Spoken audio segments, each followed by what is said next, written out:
आपने वो फ्रेज तो जरूर सुना होगा, that quality of thoughts leads to quality of life.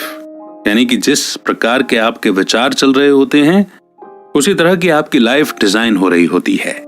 मगर क्या थॉट्स को कंट्रोल करना आसान है? अब मैं सिर्फ इतना सा कहता हूं कि अगर सवाल बना है तो जवाब तो जरूर बना ही है। और जब तक बुक्स है ना इस दुनिया में, तब तक हर सवाल का आंसर मिलता रहेगा। और अगर आपने आज की बुक समरी की लर्निंग को अपनी लाइफ में प्रैक्टिकली इंप्लीमेंट किया ना, तो यह तय रहा कि आपके थॉट्स आपके कंट्रोल में होंगे और जिस तरह के थॉट्स फिर आप जनरेट करेंगे वैसी ही लाइफ आप अपने लिए डिजाइन कर सकेंगे। तो आज की बुक समरी है think straight, change your thoughts, change your life, जिसे लिखा है डेरियस फोरॉक्स ने। डेरियस फोरॉक्स एक ब्लॉगर, पॉडकास्टर और ऑनलाइन टीचर हैं। उन्होंने बिजनेस, प्रोडक्टिविटी और पैसा कमाने के बारे में 7 किताबें लिखी हैं। उनका काम टाइम, एनबीसी और कई पब्लिकेशन पर फीचर हुआ है। आज की ये समरी आपको अपने थॉट्स को कंट्रोल करना और इफेक्टिवली अपनी प्रॉब्लम को सॉल्व करने का तरीका सिखाएगी। इसमें आप प्रैग्मेटिज्म और दुनिया के ग्रेटेस्ट थिंकर्स के बारे में जानेंगे। अगर आप अपनी लाइफ को इंप्रूव करना चाहते हैं और लाइफ में बेटर डिसीजन लेना चाहते हैं तो इस समरी को जरूर पढ़ें और जरूर सुनें। 1860 में एक नौजवान हार्वर्ड से मेडिसिन की डिग्री पूरी करता है। इसी दौरान वो अपनी मेंटल हेल्थ प्रॉब्लम से भी जूझ रहा होता है। हालांकि वो मेडिसिन पढ़ रहा था लेकिन खुद उसकी मानसिक हालत ठीक नहीं थी। वो डिप्रेशन का शिकार था और अक्सर उसके मन में आत्महत्या करने के विचार आते थे। इस नौजवान का नाम था विलियम जेम्स, जो आगे चलकर अमेरिका के बेस्ट साइकोलॉजिस्ट हुए और उन्होंने फिलॉसफी के एक स्कूल जिसे प्रैग्मेटिज्म कहा जाता है उसकी फाउंडेशन रखने का क्रेडिट भी जेम्स को ही जाता है। जेम्स 3 साल तक डिप्रेशन के शिकार रहे। इस दौरान वो अपना ज्यादातर समय यही सोचते रहते थे कि उन्हें आत्महत्या क्यों नहीं करनी चाहिए। इस समय उन्हें पैनिक अटैक आते थे और हेलुसिनेशन या जो नहीं है उसके होने का एहसास होना, ऐसा महसूस होता था। दरअसल जेम्स को यह बीमारी विरासत में मिली थी क्योंकि उनके पिता को भी डिप्रेशन था और उन्हें भी आत्महत्या करने के विचार आते थे। इसलिए जेम्स को लगता था कि उनकी मेंटल कंडीशन बायोलॉजिकल है जिसका कोई इलाज नहीं है। लेकिन 1870 में उन्होंने इस बारे में एक अलग नजरिए से सोचना शुरू किया। जेम्स ने एक फिलोसोफर का लिखा हुआ एसे पढ़ा। उसमें समझाया गया था कि जब इंसान को एक साथ कई थॉट्स आए तो उसके पास एक फ्री विल की चॉइस होती है, यानी किसी एक थॉट पर फोकस करना। इस ऐसे को पढ़ने के बाद जेम्स को ख्याल आया कि वो इस डेफिनेशन को अपने हेलुसिनेशन पर अप्लाई करके देखेंगे। इससे जेम्स को यह पता चला कि अगर इंसान चाहे तो वो एक थॉट के बदले में कोई दूसरा थॉट चूज कर सकता है। इसका मतलब हुआ कि हम अपने थॉट्स को कंट्रोल कर सकते हैं। बाद में यही आइडिया प्रैग्मेटिक्स का कोर बना, जिसकी फाउंडेशन उन्होंने कई साल बाद रखी थी।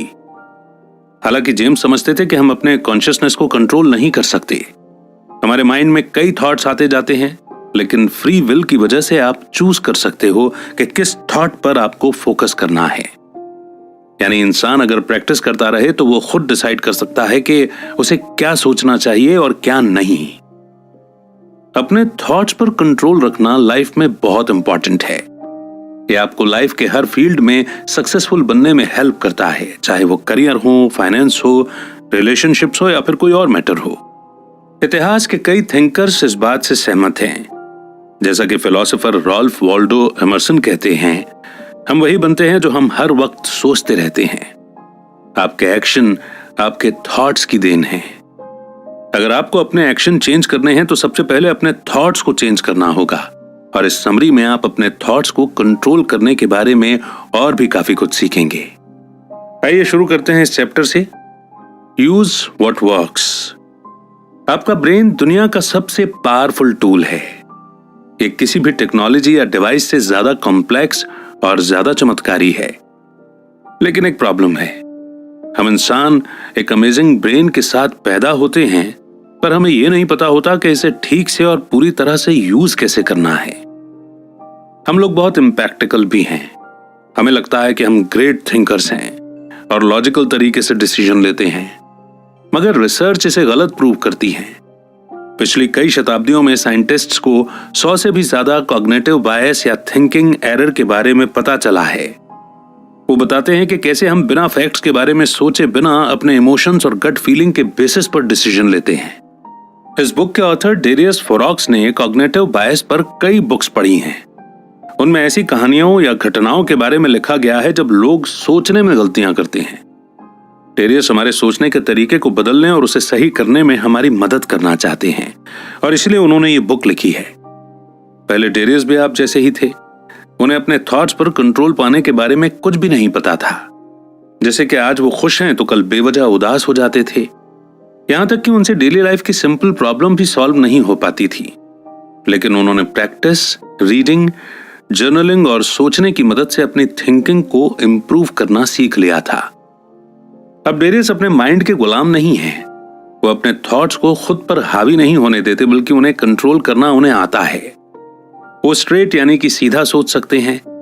स्ट्रेट सोचने का ये मतलब नहीं है कि आप कितने इंटेलिजेंट हैं या मैथ्स के प्रॉब्लम को सॉल्व करने में कितने अच्छे हैं, बल्कि इसका मतलब यह है कि अपने थॉट्स को सक्सेसफुली कंट्रोल कर पाना। ऐसा करके आप एक खुशहाल, हेल्दी और मीनिंगफुल लाइफ जी सकते हैं। आपको काम के और फिजूल के थॉट्स के बीच में फर्क पता होना चाहिए।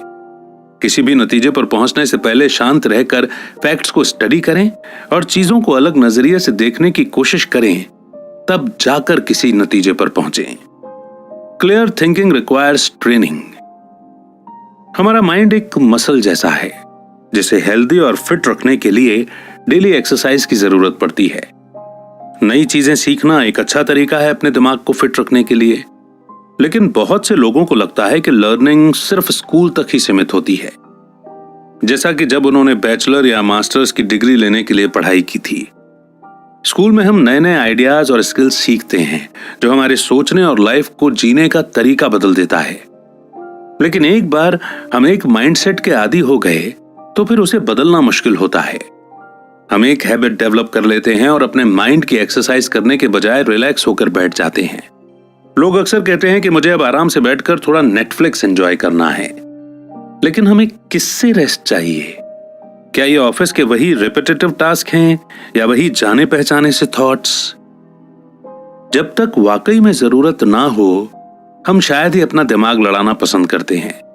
जैसे कि जब हमारे एग्जाम होते हैं तभी हम पढ़ते हैं, वरना तो हम आराम से बैठकर सोचते रहते हैं कि जाने दो, इसका फायदा ही क्या है। वेल, पॉइंट ये है कि आपके माइंड को एक्सरसाइज चाहिए। स्ट्रेट थिंकिंग के लिए प्रॉपर ट्रेनिंग की जरूरत पड़ती है। डेरियस ने एक डायग्राम क्रिएट किया यह दिखाने के लिए कि अनट्रेन्ड माइंड कैसा दिखता है।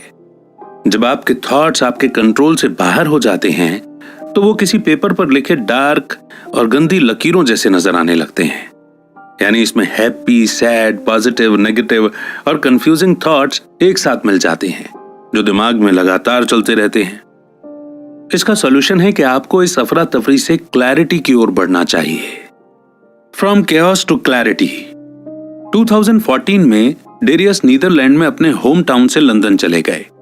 उनके होम टाउन में करीब 100,000 लोग रहते थे, जबकि अकेले लंदन की पॉपुलेशन 7 मिलियन थी। जितना डेरियस ने सोचा था, दूसरी जगह बसना उससे ज्यादा मुश्किल रहा। सबसे पहला सवाल था वहां रहने के लिए कोई जगह ढूंढना। डेरियस को लंदन में नई जॉब मिली थी। अगर वो आनन फानन में कोई अपार्टमेंट रेंट पर लेते तो लैंडलॉर्ड उनकी मजबूरी का फायदा उठाकर ज्यादा रेंट डिमांड करता। इसलिए डेरियस शुरुआत के 3 महीने में एक रेंटेड रूम में रहे। कुछ दिनों बाद उन्होंने एक अपार्टमेंट ढूंढना शुरू किया जहां से वो घंटे भर के अंदर अपने ऑफिस पहुंच सकें। लेकिन वैसा कुछ भी नहीं हुआ जैसा डेरियस ने प्लान किया था। उन्हें लंदन आए 2 महीने ही हुए थे कि उन्हें एक सस्ता 1 बेडरूम का अपार्टमेंट मिल गया। उन्होंने रेंटेड अपार्टमेंट छोड़ दिया और अपने मकान मालिक के साथ एग्रीमेंट कर लिया। डेरियस के पेरेंट्स और भाई उनका सामान शिफ्ट करवाने नीदरलैंड से आए, लेकिन डेरियस के पास इतना सामान था ही नहीं। उनकी सारी चीजें उनकी गाड़ी में ही फिट हो गईं। अब बस उन्हें अपने नए घर की चाबी लेनी थी और अपना सारा सामान लेकर वहां शिफ्ट करना था। उसके बाद वो आराम से बैठकर नेटफ्लिक्स देखते हुए चिल कर सकते थे। डेरियस को लगा कि ये सारा काम एक ही दिन में निपट जाएगा, लेकिन ऐन मौके पर उनकी नई मकान मालकिन ने अचानक मन बदल दिया और उस एग्रीमेंट को कैंसिल कर दिया। उसने ये बात डेरियस को उनके शिफ्ट होने से एक दिन पहले ही बताई थी। अब डेरियस के पास रहने का कोई ठिकाना नहीं था। उनका सारा सामान गाड़ी में पड़ा था और उस रात वो अपने पेरेंट्स के होटल रूम में रहे। डेरियस घबराहट महसूस करने लगे थे। उन्हें बहुत टेंशन हो रही थी। डर और डाउट की सिचुएशन में उन्हें कुछ समझ नहीं आ रहा था कि वो क्या करें। इस सब के लिए डेरियस खुद को ब्लेम कर रहे थे, क्योंकि इस वजह से अब उनके पेरेंट्स को होटल छोड़ना पड़ता। लेकिन उन्हें लगा कि वो कुछ ज्यादा ही ड्रामेटिक हो रहे हैं। वो क्लियरली सोच नहीं पा रहे थे। डेरियस खुद पर हंसने लगे, क्योंकि वो छोटी सी प्रॉब्लम का सामना कर रहे थे। अगली सुबह वो एकदम टेंशन फ्री थे और उन्होंने ठंडे दिमाग से सोचना शुरू किया। उन्होंने अपने माइंड को स्ट्रेट सोचने का ऑर्डर दिया।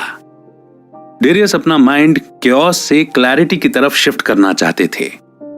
उन्होंने अपने माइंड को एक डायग्राम के जरिए इमेजिन किया, जिसके लेफ्ट साइड पर बेकार के थॉट्स की टेढ़ी मेढ़ी लकीरें थीं। ये उनके स्ट्रेस, चिंता और कंफ्यूजन से बना था।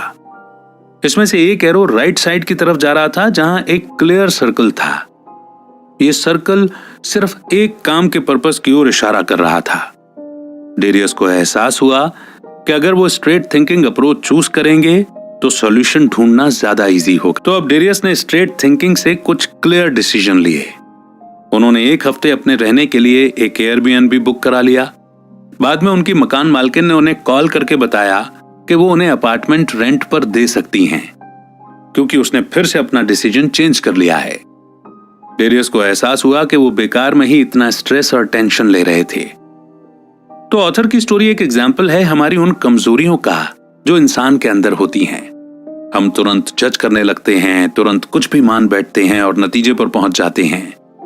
हम अक्सर गलतियां करते हैं और अपने फैसले बदल देते हैं, लेकिन ये सब एकदम नॉर्मल है। हाँ, अपने थॉट्स पर कंट्रोल ना होना वो नॉर्मल नहीं है। इस तरह के यूजलेस यानी कि बेकार के थिंकिंग एक्सपीरियंस के बाद डेरियस ने खुद को चेंज करने का फैसला किया। उन्होंने अपने माइंड के केओस को क्लैरिटी के साथ बदलना सीख लिया था। डेरियस ने खुद को शांत करना सीख लिया था। वो अपने माइंड में सिर्फ काम के थॉट्स को आने देते थे। तो आगे के चैप्टर्स में वो आपको बताएंगे कि क्लैरिटी कैसे अचीव की जा सकती है। A brief history of thinking. पहले के चैप्टर्स में आपने जाना कि काम के और बेकार के दोनों तरह के थॉट्स होते हैं। सारे थॉट्स इंपॉर्टेंट नहीं होते, इसलिए इनके बीच का फर्क जानना बहुत जरूरी है। मार्कस ऑरेलियस ने एक बार कहा था, यूनिवर्स हमेशा बदलता रहता है और हमारा जीवन हमारे थॉट से बनता है। जरा अपने चारों ओर एक नजर डालिए। आज गैजेट्स ने इंसान को चलते फिरते भूत में बदल दिया है। जॉब्स कम हो रही हैं, सैलरी उतनी ही है, पर कॉस्ट ऑफ लिविंग लगातार बढ़ती जा रही है। दुनिया इतनी तेजी से बदल रही है कि कदम से कदम मिलाकर चलना मुश्किल हो गया है। इंसान टेंशन और अनसर्टेनिटी में जी रहा है। आप खुद से ही पूछते हो कि मैं सरवाइव कैसे करूं, कैसे ज्यादा पैसे कमाऊं, कैसे मैं अपने होशो हवास कायम रखूं। अपने थॉट्स को कंट्रोल करना बेहद चैलेंजिंग होता है। 5वीं शताब्दी बीसी से ही दुनिया भर के फिलोसोफर्स इस बात पर सहमत थे कि इंसान का माइंड प्रॉब्लम सॉल्व करने का एक टूल है। आपकी लाइफ की क्वालिटी आपके थॉट्स की क्वालिटी पर डिपेंड करती है। सुकरात, कन्फ्यूशियस, रेने डेस्कार्टेस और विलियम जेम्स, इन सब ने सोचने के इफेक्टिव तरीके बताए थे। ग्रीक फिलोसोफर सुकरात हर चीज पर सवाल उठाया करते थे, यहां तक कि अपने थॉट्स पर भी। जब उन्हें दुनिया का सबसे बुद्धिमान इंसान कहा गया तो सुकरात ने कहा था कि मुझे बस एक चीज का यकीन है कि मैं कुछ नहीं जानता। सच तो यह है कि सुकरात का यह कहना है कि वो कुछ नहीं जानते, ये कहना ही उन्हें बुद्धिमान बनाता है। फ्रेंच फिलोसोफर रेने डेस्कार्टेस 17वीं शताब्दी में इससे भी एक कदम आगे बढ़ गए थे। उन्हें दुनिया की हर चीज पर डाउट था, यहां तक कि खुद के अस्तित्व पर भी। डेस्कार्टेस कहते थे कि मैं सोचता हूं इसलिए मैं हूं। उन्होंने नतीजा निकाला कि उनका अस्तित्व उनके सोचने की वजह से है। डेस्कार्टेस अपने थॉट्स के बारे में सोचा करते थे और उसमें कई तरह के कॉन्ट्राडिक्शन यानी एक दूसरे से बिल्कुल अपोजिट थॉट्स उसमें उन्हें मिले। उन्हें यह एहसास हुआ कि हमें अपने बिलीव्स के सोर्स पर भी सवाल उठाना चाहिए, क्योंकि हमारे बहुत से बिलीव्स दूसरों के नजरिए या राय से आते हैं। एक पल के लिए सोचो, आपके ऐसे कौन से थॉट्स हैं जो दूसरों से इन्फ्लुएंस्ड हैं? आपके पहले एजम्पशन यानी बिना जांचे परखे कुछ बस मान लेना पर बेस्ट कौन से थॉट्स हैं? आपके अंदर फैक्ट्स और झूठ का फर्क समझने की काबिलियत है। विलियम जेम्स ने प्रैग्मेटिज्म को फर्स्ट एजम्पशन से हटकर फैक्ट्स और रिजल्ट्स पर गौर करने के तौर पर डिफाइन किया। आपके थॉट्स का कोई प्रैक्टिकल पर्पस होना चाहिए, नहीं तो वे बेकार हैं। स्ट्रेट थिंकिंग का यही मतलब है। याद रखें कि आपकी लाइफ की क्वालिटी आपके थॉट्स की क्वालिटी पर डिपेंड करती है, इसलिए अपने थॉट्स को बुद्धिमानी से चुनें। नेक्स्ट चैप्टर है लाइफ इज नॉट लीनियर। कई लोग सोचते हैं कि लाइफ लीनियर है, यानी एकदम स्ट्रेट लाइन की तरह सीधी चलती है। हम कई चीजों को सच मान लेते हैं। हम अपने आसपास के लोगों के माइंडसेट और बिलीव्स को फॉलो करते हैं। जैसे एग्जाम्पल के लिए डेरियस को लगता था कि वो कॉलेज ग्रेजुएट हैं तो उन्हें आसानी से जॉब मिल जाएगी, लेकिन जल्द ही उनके सामने कड़वा सच आ गया। लाइफ में कुछ भी सर्टेन या फिक्स नहीं है और पैसा पेड़ पर नहीं उगता। पैसे कमाने के लिए आपको कड़ी मेहनत करनी ही पड़ेगी। कॉलेज डिग्री का पैसा कमाने से कोई लेना देना नहीं है। डेरियस को एहसास हुआ कि स्किलफुल होना कॉलेज डिग्री से लेना ज्यादा जरूरी है। अगर आप किसी चीज में एक्सपर्ट हैं तो यानी आप उस काम में और ज्यादा वैल्यू ऐड कर रहे हैं, और आपके एक्सीलेंट स्किल्स के बदले में लोग आपको ज्यादा पे करने के लिए भी तैयार रहेंगे। डेरियस ने यह भी सीखा कि किसी गोल को अचीव करना कभी स्ट्रेट लाइन में नहीं होता। हालांकि ज्यादातर लोगों को ऐसा ही लगता है। जैसे एग्जाम्पल के लिए आप कोई बिजनेस स्टार्ट करना चाहते हैं, वहां एक स्ट्रेट एरो है जो आपको अपने गोल की तरफ ले जा सकता है। आपको वहां तक पहुंचने के लिए लगातार काम करना पड़ेगा। हालांकि सच्चाई इससे कोसों दूर है। आपके गोल तक पहुंचने का यह सफर उतार चढ़ाव से भरा होगा। ये स्ट्रेट लाइन की तरह नहीं होता है। इसका रास्ता टेढ़ा मेढ़ा और घुमावदार है। डेरियस खुद अपना बॉस बनने से पहले कई लोगों के लिए काम कर चुके थे। उन्होंने एक बिजनेस भी स्टार्ट किया था तो चला नहीं। वो निराश हो गए और उन्होंने लगभग हार मान ली थी। डेरियस को एहसास हुआ कि उन्हें सक्सेसफुल होने के लिए बैकअप प्लान की और दूसरे ऑप्शन की जरूरत पड़ेगी। ये एक्सेप्ट कर लेना कि लाइफ सीधी नहीं चलती है हमें क्लियरली सोचने में हेल्प करता है। बिजनेस स्टार्ट करने के अलावा डेरियस रियल एस्टेट में भी इंटरेस्टेड थे। शुरुआत में वो लंदन या एम्स्टर्डम में इन्वेस्ट करना चाहते थे, लेकिन रियल एस्टेट का कॉस्ट इन शहरों में काफी ज्यादा था और उनके पास इतना पैसा नहीं था। इसीलिए डेरियस ने दूसरे ऑप्शंस ढूंढने शुरू किए। उन्होंने बढ़ते हुए रियल एस्टेट मार्केट को स्टडी किया और आखिर में नीदरलैंड में अपने होम टाउन में ही इन्वेस्ट करने का डिसीजन लिया। यहां दाम कम थे और पॉपुलेशन तेजी से बढ़ रही थी। उनके शहर में स्कूल और बिजनेस में खूब इन्वेस्ट किया जा रहा था। इसके अलावा डेरियस वहां कई लोगों को जानते थे क्योंकि वो पहले वहां रहा करते थे। जल्दी उन्हें अपने होम टाउन में एक अच्छी ही डील मिल गई। आप इस एग्जाम्पल से सीख सकते हैं कि अपने गोल्स अचीव करने के कई तरीके हो सकते हैं। अगर फर्स्ट ऑप्शन फेल हो गया है तो आप दूसरा ऑप्शन ट्राई कर सकते हैं। एक और लेसन यह है कि पॉपुलर चॉइस हमेशा राइट चॉइस नहीं होती। आपको खुद डिसाइड करना चाहिए और फैक्ट्स के बेसिस पर ही किसी नतीजे पर पहुंचना चाहिए। Filter your thoughts. हम दुनिया भर की इंफॉर्मेशन को प्रोसेस नहीं कर सकते, इसलिए हमारा ब्रेन फिल्टर करने के लिए इवॉल्व हुआ है और ये मेंटल शॉर्टकट्स यूज करता है। ये शॉर्टकट्स हमें इंफॉर्मेशन को प्रोसेस करने और जल्दी से डिसीजन लेने में हेल्प करते हैं। इन मेंटल शॉर्टकट्स को ह्यूरिस्टिक्स कहते हैं। ये वो स्ट्रेटजीज हैं जिन्हें हम एक जैसे प्रॉब्लम पर अप्लाई करते हैं। ह्यूरिस्टिक का एक एग्जाम्पल है ट्रायल एंड एरर मेथड। वैसे ये हमेशा प्रैक्टिकल नहीं होता है, क्योंकि करियर बनाने के लिए अगर आप ट्रायल एंड एरर मेथड को यूज करेंगे तो शायद सक्सेसफुल होने से पहले आपकी पूरी लाइफ इसमें निकल जाए। एक और इम्प्रैक्टिकल ह्यूरिस्टिक है सोशल प्रूफ। ये तब होता है जब हम वो फॉलो करते हैं जो दूसरे करते हैं और कहते हैं और हम खुद नहीं सोचते। वही फैमिलियरिटी यानी कि जाना पहचाना का मतलब है एक ही रूटीन को फॉलो करना।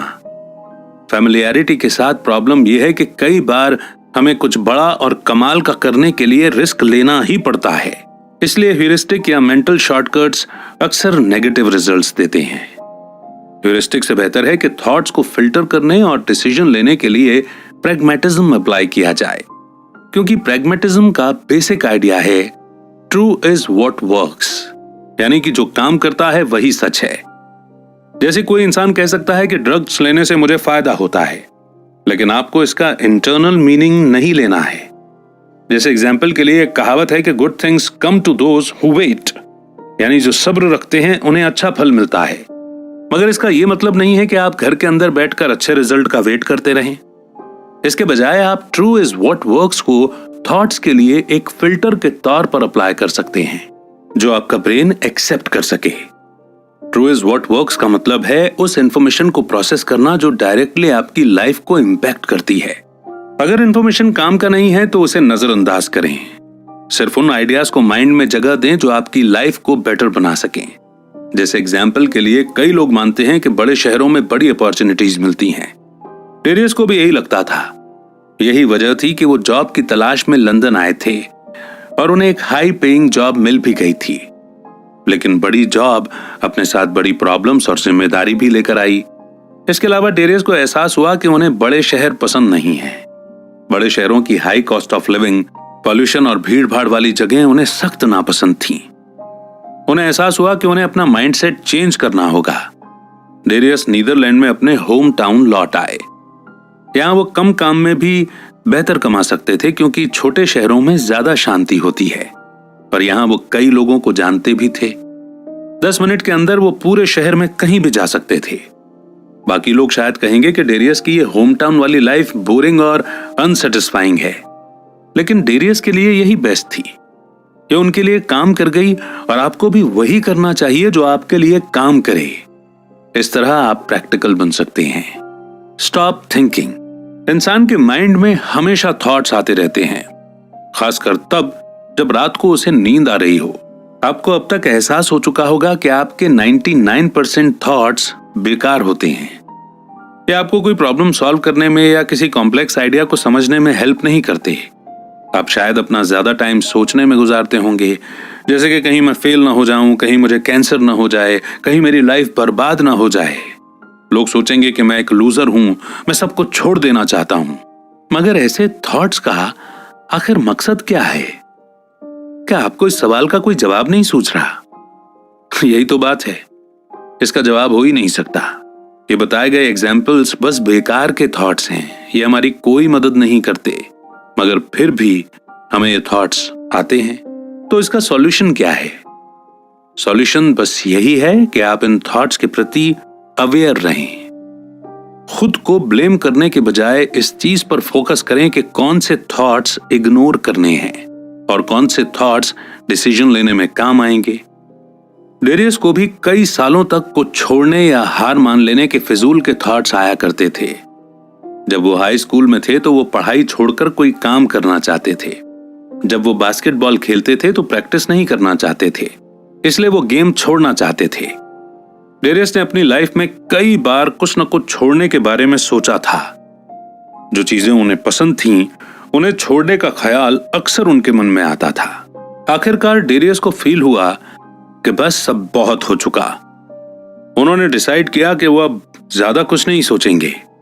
वो अपने थॉट्स के प्रति अवेयर हो गए और उनसे कहने लगे कि तुम मुझे कंट्रोल नहीं कर सकते। ये सुनने में थोड़ा अजीब लगेगा, पर यह तरीका काम करता है। अपने थॉट्स को कंट्रोल करने के बाद डेरियस पहले से ज्यादा शांत और खुश रहने लगे थे। डेरियस ने हार मान लेने की या कुछ छोड़ देने की इच्छा को डर के तौर पर पहचान लिया था, लेकिन उन्होंने इसके आगे हार मानने से इनकार कर दिया। और वो आपको भी ऐसा ही करने के लिए कहते हैं। नेक्स्ट चैप्टर है inside your control versus outside your control. आप काम के और बेकार के थॉट्स के बीच फर्क कैसे करेंगे? तो चलिए हम आपको एक सिंपल सा रूल बताते हैं। काम के थॉट्स उन चीजों के बारे में होते हैं जिन्हें आप कंट्रोल कर सकते हैं। ये रूल ऑटोमेटिकली आपके 99% थॉट्स को रिजेक्ट कर देगा, क्योंकि लाइफ में बहुत कम चीजें हमारे कंट्रोल में होती हैं। एक डायग्राम को इमेजिन कीजिए कि एक बड़ा सर्कल है जो आपकी लाइफ को दिखाता है। इसके अंदर एक और छोटा सा सर्कल है। इस छोटे सर्कल के अंदर जो चीजें हैं वो आपके कंट्रोल में हैं, और उसके बाहर जो कुछ है वो आपके कंट्रोल से बाहर है। इसीलिए हमेशा इस छोटे सर्कल पर फोकस करो। इसमें आपके एक्शन, इच्छाएं और इरादे आते हैं। बेकार के थॉट्स का कोई पर्पस नहीं होता है। और वो उन चीजों के बारे में होते हैं जो हमारे कंट्रोल से बाहर होती हैं, जैसे कि हमारा पास्ट। जब तक आप अपनी गलती से सबक नहीं ले लेते, बार बार पास्ट के बारे में सोचना बेकार होगा। सेम यही चीज फ्यूचर के बारे में सोचकर परेशान होने पर भी अप्लाई होती है। काम के थॉट्स दो टाइप के होते हैं। फर्स्ट है प्रॉब्लम्स के सॉल्यूशन ढूंढना। दुनिया की कोई भी प्रॉब्लम हो, आपका ब्रेन उसका कोई ना कोई सॉल्यूशन निकाल ही लेगा। दूसरा है नॉलेज को समझना। आपने जो सीखा है उसे अपने करियर, रिलेशनशिप और लाइफ को इंप्रूव करने के लिए अप्लाई करो। बस आपको इतना ही करना है, बाकी सारे थॉट्स बेकार हैं। और अपना टाइम और एनर्जी ऐसे थॉट्स पर वेस्ट मत करो। पास्ट या फ्यूचर की टेंशन लेने से कोई फायदा नहीं है। इसीलिए सॉल्यूशन ढूंढने और ज्यादा से ज्यादा नॉलेज हासिल करने पर फोकस करो, बाकी दूसरी चीजों पर ध्यान मत दो। Look at facts. लोग हमेशा चीजें अज्यूम कर लेते हैं, यानी जांचे परखे बिना उसे बस सच मान लेते हैं। अगर कोई आपके मैसेज को रिप्लाई न कर पाए तो आपको लगता है कि उसे आपकी परवाह नहीं है। जब कोई सॉरी बोलता है तो आपको लगता है कि वो झूठी माफी मांग रहा है। कभी आपको सिर दर्द हो जाए तो आपको लगता है कि आपको कोई बड़ी बीमारी हो गई है। मगर ये प्रैक्टिकल नहीं है, क्योंकि ये बस अजम्पशंस हैं और ये फैक्ट्स नहीं है। एजम्पशंस में ओपिनियन, बिलीव्स, गेस करना और इमेजिनेशन, ये सब शामिल है। फैक्ट्स में रिसर्च, एक्सपेरिमेंट और स्टैटिस्टिक्स शामिल है। स्ट्रेट थिंकिंग का मतलब है सारे एजम्पशन को रिजेक्ट करके सिर्फ फैक्ट्स पर फोकस करना। लेकिन फैक्ट्स और सच के बीच एक फर्क है। जैसे एग्जाम्पल के लिए लोग अक्सर पूछते हैं कि क्या भगवान है। साइंटिस्ट्स इस बात से सहमत नहीं होते क्योंकि उन्होंने इसका कोई प्रूफ नहीं देखा है, लेकिन उनकी राय का आप पर असर नहीं होना चाहिए। हाँ, अगर लेकिन भगवान का हमारी लाइफ पर असर है तो उनका अस्तित्व हमारे लिए सच है, फिर चाहे कोई कुछ भी कहे। जर्मन फिलोसोफर फ्रेडरिक नीत्शे ने एक बार कहा था, कोई फैक्ट्स नहीं होते हैं। इंसान होने के नाते हम सिर्फ रियलिटी के इंटरप्रेशन पर भरोसा कर सकते हैं, क्योंकि हम रियलिटी को एक्यूरेटली कभी कंफर्म ही नहीं कर सकते। मगर इसका मतलब ये नहीं है कि हम जो कुछ भी जानते हैं वो रियलिटी नहीं है और हम बस एक ड्रीम वर्ल्ड में रह रहे हैं। हमें बस ये जानने की जरूरत है कि फैक्ट्स और सच सेम चीज नहीं है। बात यह है कि आप दूसरे लोगों को कन्विंस नहीं कर सकते कि वो आपके ओपिनियन पर यकीन करें, क्योंकि उस सच को लेकर उनकी एक डिफरेंट अंडरस्टैंडिंग हो सकती है। इसीलिए अपनी एनर्जी सिर्फ उन चीजों पर लगाएं जो आप कंट्रोल कर सकते हैं। Draw and right your thoughts. Language invent होने से पहले हमारे पूर्वज इमेज और ड्राइंग के जरिए कम्युनिकेट किया करते थे। दुनिया के ग्रेटेस्ट थिंकर्स में से एक लियोनार्डो दा विंची अक्सर अपने थॉट्स ड्रॉ किया करते थे। उनकी नोटबुक्स हमेशा स्केचेस और आड़ी तिरछी लकीरों से भरी रहती थी।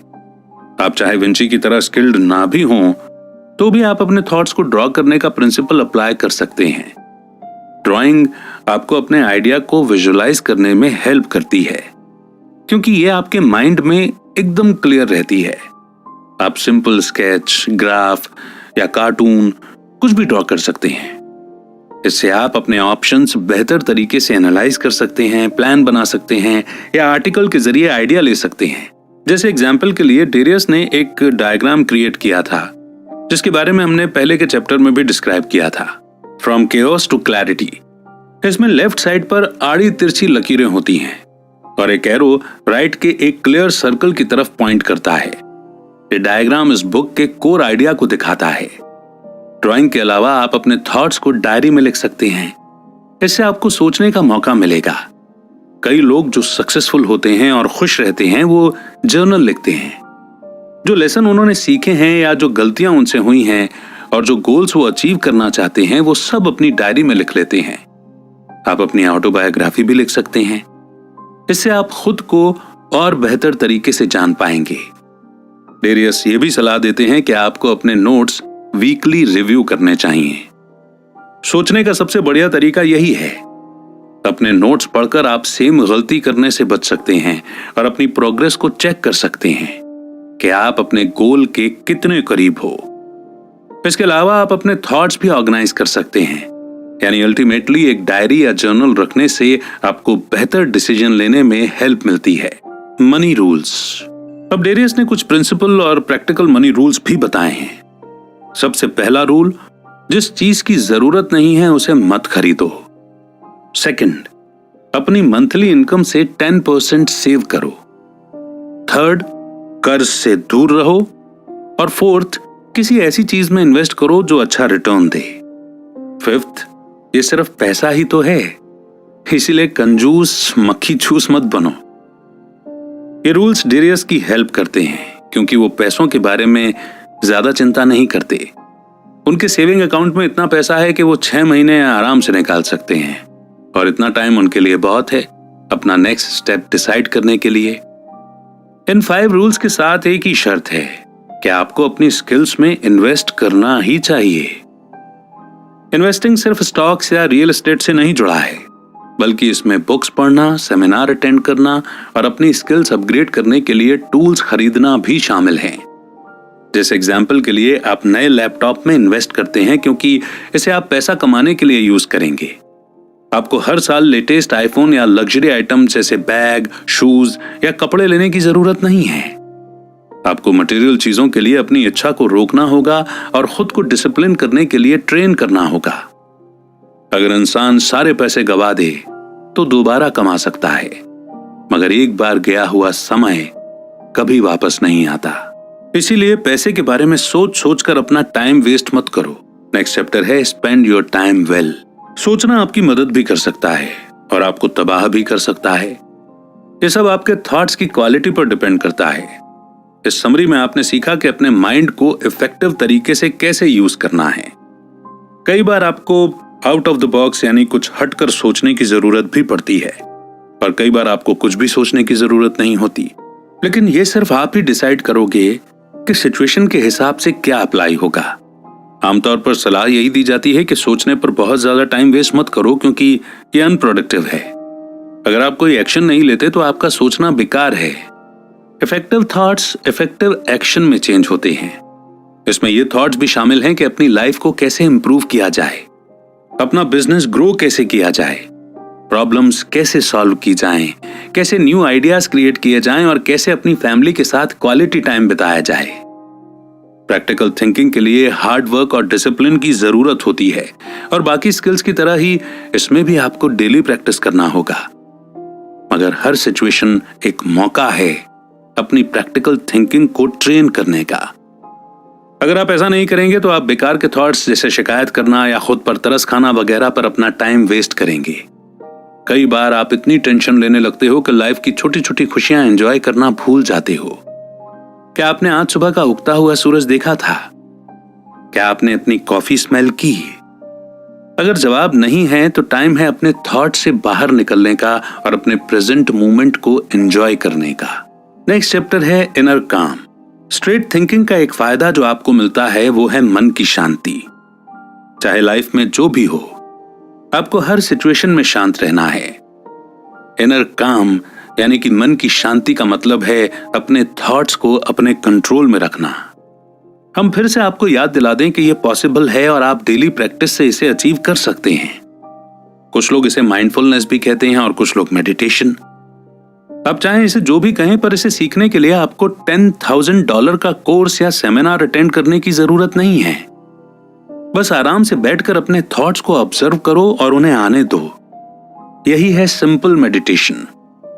माइंडफुलनेस या इनर काम, आप चाहे इसे जो भी कहें, आप दिन भर में कई बार इनर काम की प्रैक्टिस कर सकते हैं।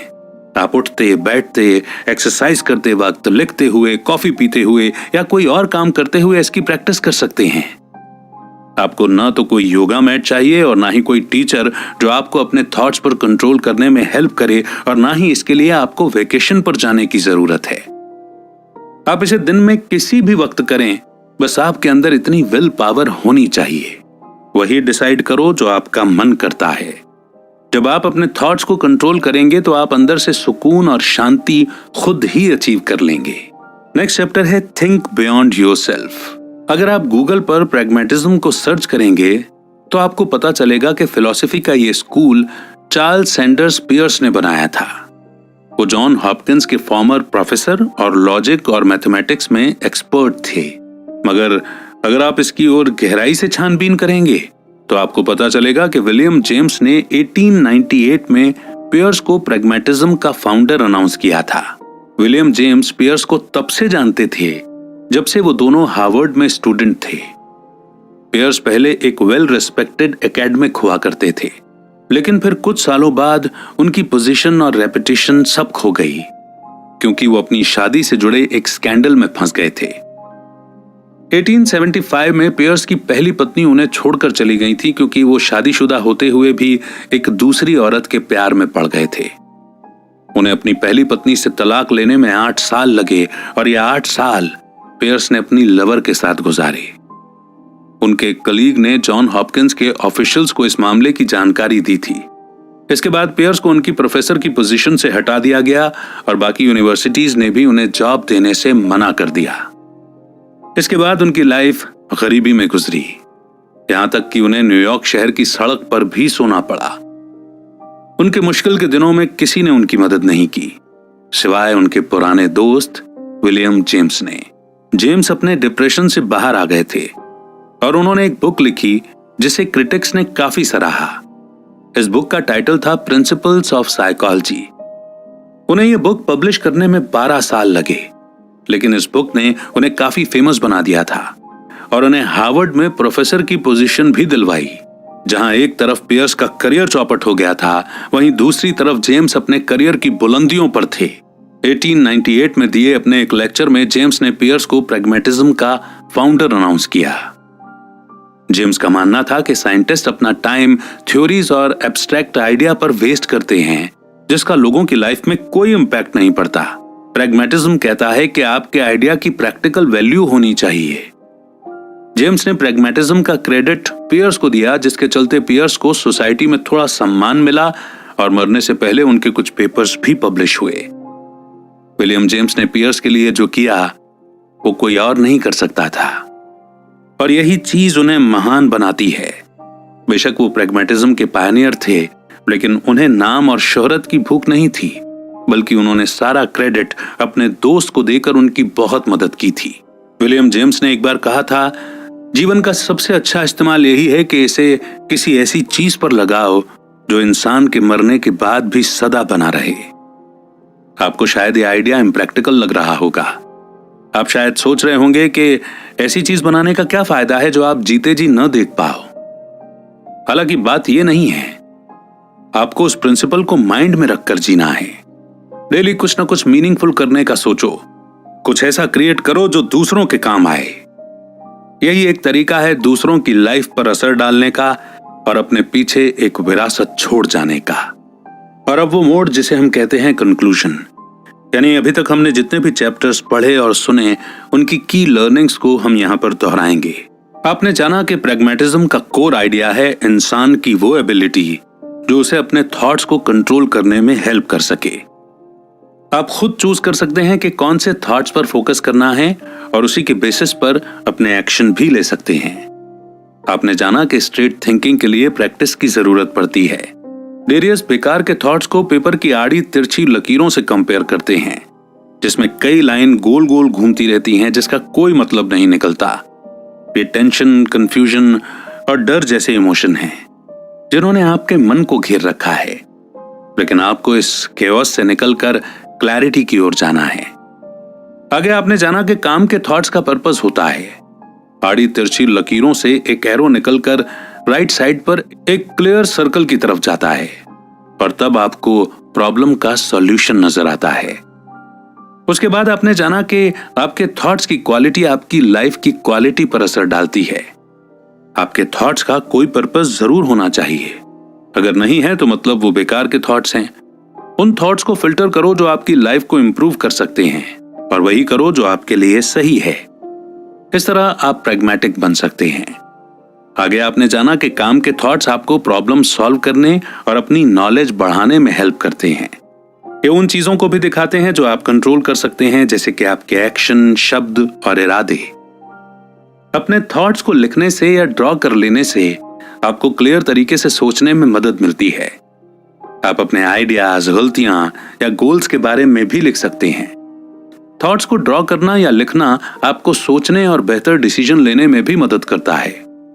आपने ये भी जाना कि इफेक्टिव थॉट्स इफेक्टिव रिजल्ट्स देते हैं। इन थॉट्स में शामिल हैं अपने बिजनेस को ग्रो करना, नए आइडियाज क्रिएट करना, प्रॉब्लम सॉल्व करना और अपनी फैमिली के साथ टाइम बिताना। स्ट्रेट थिंकिंग के लिए लगातार प्रैक्टिस करने की जरूरत पड़ती है, लेकिन आप अपने माइंड को डेली ट्रेन कर सकते हैं। विलियम जेम्स प्रैग्मेटिज्म के फाउंडर का कहना था कि जो आइडियाज आपके माइंड में आते हैं उनकी प्रैक्टिकल वैल्यू होनी चाहिए, इसीलिए सोच समझकर अपने थॉट्स चूज करो। याद रहे, आपके थॉट्स काम के और इफेक्टिव हों। उनका कुछ पर्पस होना चाहिए और वो उन चीजों के बारे में होने चाहिए जो आप कंट्रोल कर सकते हैं। अपने करियर, रिलेशनशिप और लाइफ को इंप्रूव करने के लिए डेली स्ट्रेट थिंकिंग की प्रैक्टिस कीजिए। अपने थॉट्स के मास्टर बनिए, शांत रहिए और अपनी लाइफ में खुशी, सक्सेस अचीव करने के लिए प्रैग्मेटिज्म को अपनाइए। इसी मोड पर यह समरी यहीं पर समाप्त होती है, लेकिन अपने सभी चैप्टर्स में ऐसे छोटे छोटे कई सारे पॉइंटर्स हमें दे जाती है जिन्हें हम अपनी लाइफ में प्रैक्टिकली इंप्लीमेंट करके अपने थॉट्स को अपने कंट्रोल में करके अपनी लाइफ को बेहतर बना सकते हैं। हम अपने थॉट्स की क्वालिटी को कंट्रोल करके अपनी लाइफ की क्वालिटी को बेहतर बना सकते हैं। उम्मीद करता हूं कि यह समरी आपको बेहद पसंद आई होगी। कैसा रहा आपका एक्सपीरियंस? कौन से पॉइंट ने आपको सबसे ज्यादा टच किया? किस पॉइंट पर आप सबसे ज्यादा काम करने वाले हैं? कमेंट सेक्शन में जरूर लिखिएगा। जय हिंद, जय भारत।